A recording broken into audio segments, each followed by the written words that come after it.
tell the guys we're thin but mighty. Anybody that's ever asked about our program over the last few years, I've been saying the same thing. Princeton's always been a tough football team.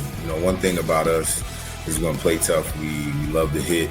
Hitting is like preached, and it's like the gospel in Princeton. I don't want to have all these rules and all these things that you got to try and memorize. Just the word all in.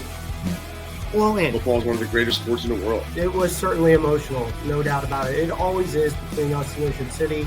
I don't like losing. The kids don't like losing. And I don't want to lose to the same team over and over and over again. We want to win a state championship. What's going on, everybody? Welcome to Cal One-on-One, presented by Ulmer's Appliance Service right here on Cape Atlantic Live. I'm your host, Nick Kosko, as we roll on here in the winter season of the high school sports calendar. Doing a little high school wrestling with Coach Matt Wolf here over Middle Township, the reigning defending South Jersey Group 2 sectional champions. Coach, good to talk to you, and I can't believe we're already here. It seems like we were talking about the postseason just a few months ago, and all of a sudden you're ready for the 25-26 campaign. Time goes quick. We're excited for it. We've done a lot of work the off season, but we're ready to go. Coach, when you talk about what you have coming back, obviously you had a good senior class graduate last year, highlighted by guys like Sean Watkins, Maurice Matthews, Max Adelizi, just to name a few. But you do get a lot of guys back in this lineup, some young bucks that are probably going to contribute here in 25-26. What was your off-season program like? How'd you see the development so far? And, again, I know the preseason's a little bit quicker these days for high school wrestling, but what have you seen so far from the summer leading up into this winter? We're excited about what we've got. Our kids are working hard. We're ready for that next step. We did graduate some guys, and my message to the team is always, I don't think you ever replace anybody. That's not how it works. Every person is special in their own way. But now we have some new people that have an opportunity to do what they do and to be themselves. And they don't have to replace anybody or do anything. It's not a question of we're not defending anything. We're looking towards that next thing. And the only thing left is to win a state title. And so our message has been, we're kind of climbing the next mountain. Good is the enemy of great. We're not just here to be good. We're on to the next thing. And, on paper, at this point of the year last year, we had 5 returning region qualifiers, no state qualifiers, and, won a South Jersey title. We had a great year. This year, at this point of the season, I think a lot of people on the outside are like, oh, they graduate a lot. But at this point of the season, we have 7 returning region qualifiers and a state qualifier. So on paper, we're still pretty good. We might be in better shape than we were last year at this point in time. Yeah, that's good to hear. So the expectations around the program and from what you guys have been able to build, especially over the last couple of years where you're making these playoff runs now, winning the first playoff duel in school history, eventually winning this, the eventual first sectional title, having to do it against a team that's right in your backyard against Lower Cape May, which you guys have been battling back and forth, especially over the last couple of years with those high quality duels. When you see that jump from, okay, we're just trying to, as I know schools go through it, sometimes schools like, we just want to fill out a lineup. We want a full lineup. We want to be competitive. It goes from that to like, hey, we are regular contenders in South Jersey. And now it's like, hey, our ultimate goal, like we're not ruling out trying to get to Rutgers University to go win a team state title. How have you seen that progression over the last couple of years? And what do you think the biggest key was to saying, hey, here's how we make those jumps?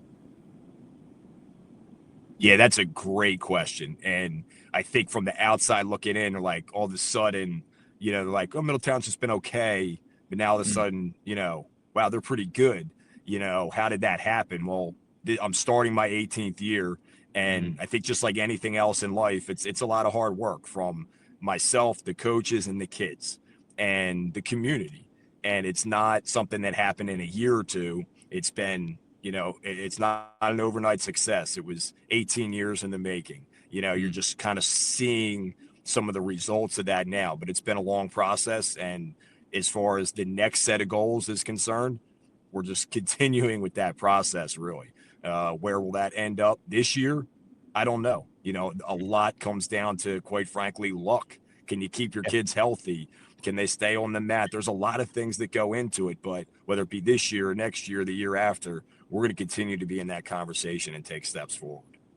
Yeah, you guys are definitely a player. So you mentioned the guys that you have coming back, 7 region qualifiers, got one coming back from the state tournament last year as well, despite a good senior class in 2025.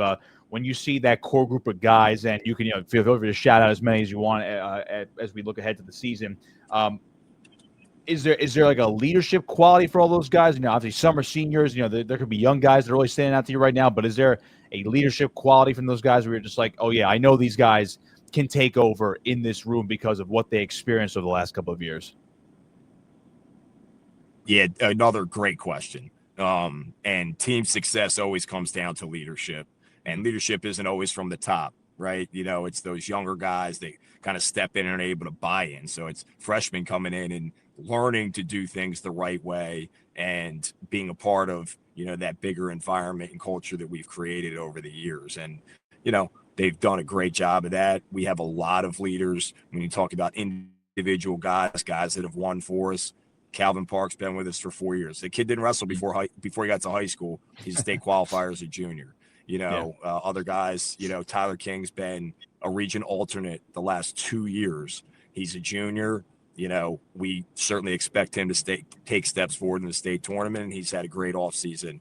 Other guys, one kid that was not a region qualifier last year, but did a lot of little team things for us last year that helped us win as a team. Noah Nagel's a senior this year, and we certainly expect him to do some more things individually. But, other guys, Ben Banks, RJ Attenborough, RJ Garden, Dante Kelly, all these guys have experience wrestling at the region level. They're going to be back in our lineup. We have a kid, Colin Proxon, that'll be in the mix. He was a region qualifier last year in Millville. He transferred.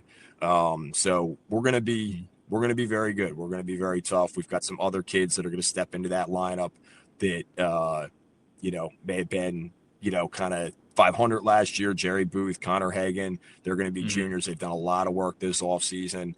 They're going to take the big step, and I think that you'll see that as really determining the team's success. I think in wrestling, a lot of times you look at a kid like Tyler King. He lost 2 dual meets last year. So how much better can he get to help the team in dual meets? Probably not a lot. He might be able to go further in the state tournament, but the kids that are going to help the team are the kids that were about 500 last year. And can they step up and win 25 matches this year or 30 matches? That's the difference as far as the team is concerned. When you look at the development of some of these younger guys in the program, what do you think has changed? I mean, again, you probably have seen it all at this point in Middle Township, being there for now in your 18th season. But when you look at the young guys, and maybe it's vastly different from when you first took the job, where it's like, hey, some of these young guys never wrestled before. But then you just mentioned Calvin Park, never wrestled before high school, and now he's turned into one of your team leaders and best guys. But what have you noticed from the young guys that step into the Middle Township wrestling room now compared to maybe, let's just say, 5-10 years ago? Is there already an expectation where they're already going to be good enough to challenge for varsity spots, or you still kind of mix and match and try to balance out between, like, the very green guys compared to the guys who maybe could contribute right away? Yeah, so that's, again, a great question. Only last year was the first year since I've been coaching here that we had 0 freshmen in our lineup. And I think that that's a, real testament to the program that we've been able to build. At a Group 2 school, that's incredibly hard to do, to get that many kids out to fill and make them kind of work their way up. But we've been able to do that. And I think that just like anything else in life, the better you get, the better you get. So the better kids that are in the room, the better that talent is day to day. They're all wrestling better kids day to day, and that makes them all better, that iron sharpens iron kind of mindset. And then the second big thing that has really impacted our success is Paul Connor is our middle school coach. They won the Cal Junior Championship last year for the first time, and he's been feeding us kids for the last 5 years or so. And so while we are getting some kids, out for the first time for the sport, a lot of our kids now are wrestling in 6th grade, 7th grade, 8th grade, and have that really strong base coming into our program. How much is that a credit to your high school staff as well? You just mentioned Coach Connor right there in the middle school program, which is giving you, a nice little feeder program from the kids that are going to wrestle for maybe 2 to 3 years before they get to high school and really develop along. What can you say about your staff at this current stage? And I'm not too familiar with your staff in terms of what it was 18 years ago, but what can you say about your staff these days, and whether they've been with you for a long time or a short time? What have they been able to do for you and the kids, especially over this recent run? Yeah, so 18 years ago is me and I'm 24 years old and one assistant coach. And, now last year, I think we had like up to 10, board approved volunteer coaches, and they're not all here every single day, but if they're here 2-3 days a week, almost all of them are kids that wrestled for me, wrestled in college, and now are back, maybe becoming teachers, or, they have some time to give a day or two a week here, and they're in there, beating up these high school kids, making them better. And so that's been a huge help. Some of those guys, just shout out a couple: Gary Nagel, Kyle Matthews, Romeo Rodriguez, Dawson Talent, Giovanni Berardis. All these guys have been back in our room and have really helped us out over the years. And then Ryan Fryer's been my assistant for the last 7 years. He does a great job and kind of handles all the books and everything. So it takes a lot of pressure off me, so I can kind of focus on the kids first and then the wrestling. And then Rick Spackman is in there with us. Rick actually coached me in high school, and he's just kind of back volunteering with us. But it's, he's huge help in a lot of ways. Eric Feldhag's been in the room. He was a Division I guy that's in the area and has helped us out. So we have I'm really fortunate to have a lot of great help. I always say to my staff, I know my opinion is biased, but I think we probably have the best staff in South Jersey. So, that's been a huge part of our success. Yeah. And I wanted to circle back to the community aspect of, Middle Township wrestling as a whole, whether it's high school, middle school, or the youth. You guys were on the doorstep of a lot of playoff success just a couple of years ago, and you and Lower have traded this last 2 sectional titles, so it's big overall for Cape May County wrestling. But when you guys get that South Jersey title for the first time in school history, what does that do for a community like Middle Township? As you just mentioned before, how at certain points in your program's history, being a Group 2 school, it's hard to get kids out for any sports, and the participation numbers could be low year to year, and then you have 1 year where it explodes. And it seems like you guys are now in that time period where it's exploding. More kids are coming out to the program, whether it's wrestling or another sport. What does a year like last year do for your program, the community, and how does that propel you forward? Yeah, I mean, it raises expectations. There's no doubt about it. I mean, the only questions I get, all off season are, how good are you going to be this year? How to get, versus in the past, it was kind of like, well, you'll do the best you can, and I think that from the kids' point of view, they feel that pressure a little bit more, and people talking about them, whether it be you or whether it be, on a state level, a lot more of website rankings. They see their names or this or that. And that's great to get some recognition for all the work that they do. But at the same time, we really caution them to just stay in the moment, focus on your technique, focus on your training, don't get caught up in rankings and everything that's going on around you. But there's definitely a lot of excitement outside of the program. And that's a really positive thing for our community, our school community, and the kids. I've asked other coaches this because, a lot of coaches have taken over, whether they've been in their program for, 8 to 10 years or like closing on 20 years as well. There's different challenges from the start of your tenure to what it is now. Obviously, the whole high school sports landscape is vastly different than it was even just 5 or 10 years ago, even when I was in high school, 10, 15 years ago. When you look at the challenges you have now, especially with a successful program rather than one where you're just like, as you just said, oh, okay, we're just going to try our best this year and, do what we can. Now there's expectations and you face challenges of, all right, how do you handle success and the other landscapes and the other issues, if you want to call them issues, throughout the high school sports landscape? What do you see now that's most challenging as a coach and its staff off the mat compared to maybe what it was 10, 15 years ago? In one word, the phones, social media, everything that comes with that. That's such a, it can be a really good thing. I mean, look at what we're doing right now, having a conversation, being able to get, information out there to people that follow high school wrestling. That's a great thing. And kind of build the sport that way.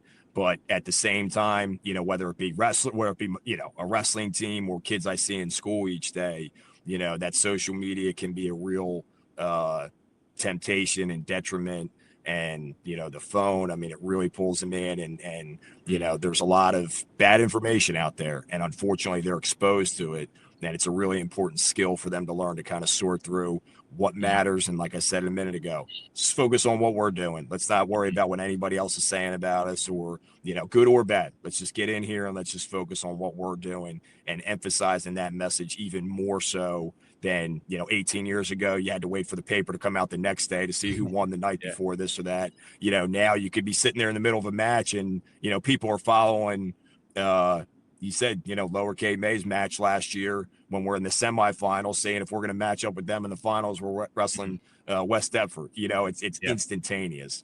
And it's like, you know what? Let's just focus on what we're doing right now. I'm curious on how you actually structure practice now at this rate, because I know different high schools have different methods. Some it's still, hey, we're going to split up varsity and JV for certain techniques or certain match simulations, however the case may be. Some high schools, maybe it's like you guys are lower. Like now you see a lot of success. Now you're at one of the top tier teams year in and year out. So maybe you have to accelerate the growth and development compared to, like, all right, we have a lot of new kids. How do you guys structure this point depending upon how many kids you have in the room? And again, you have a bigger staff now compared to when you started. So what does a structured practice look like for Middle Township these days compared to maybe when you're just like, hey, we're just going to teach takedown and a half Nelson today? Now it's like, I'm sure there's a lot more involved with it. Yeah, definitely. There's, I think, more specialization that way. We get in there and each of our kids wrestles a little bit differently, and we try to coach them to what their strengths are, rather than just saying, well, we're going to be a team that does this, or we're going to be a team that does that. It's like, well, what do you do well? Let's find out what you can do well, and let's learn to coach that, and being adaptable and being flexible in that way. But honestly,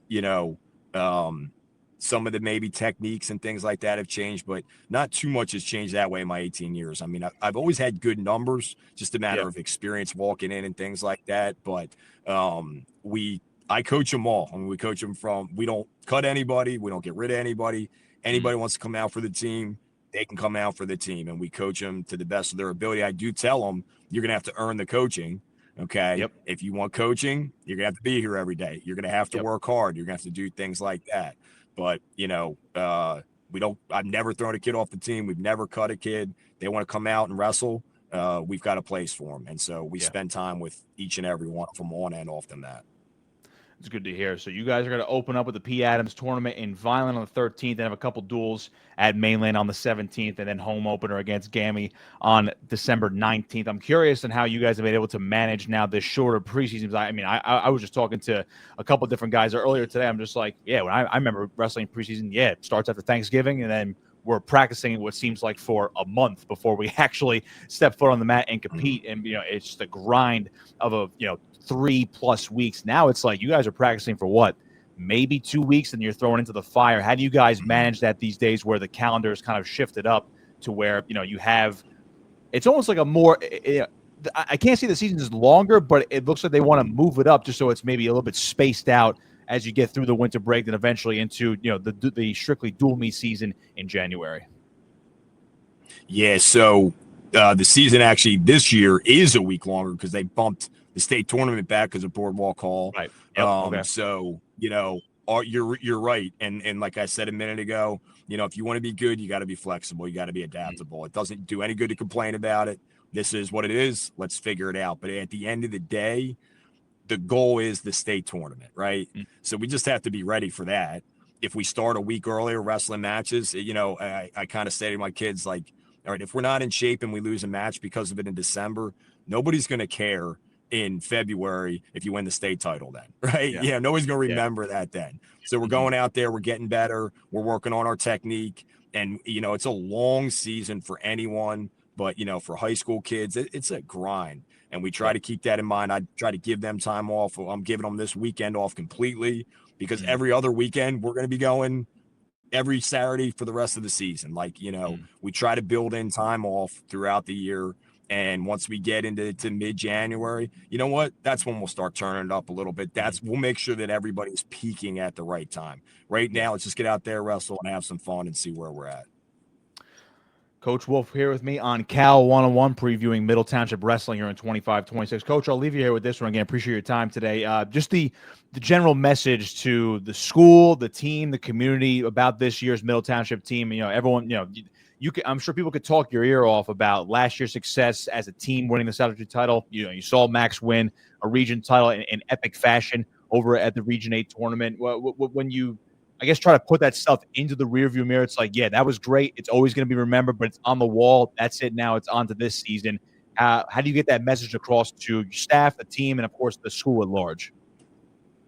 Yeah, that, again, a great question, and that's talking about new challenges. There's one's a good one to have, but it's a new challenge. And I said this, I think, earlier, but, good is the enemy of great, and that's what we have continued to preach all season. That's what we're going to continue to preach this season, next season. There's always another level. There's no such thing as perfect. We're going to keep trying to get better every single day, and we're going to keep trying to get better faster than the competition every single day. And if there's been one message since I've gotten here 18 years ago, the banner hanging on our wall in the room every practice that I've ever coached, those who remain will be champions.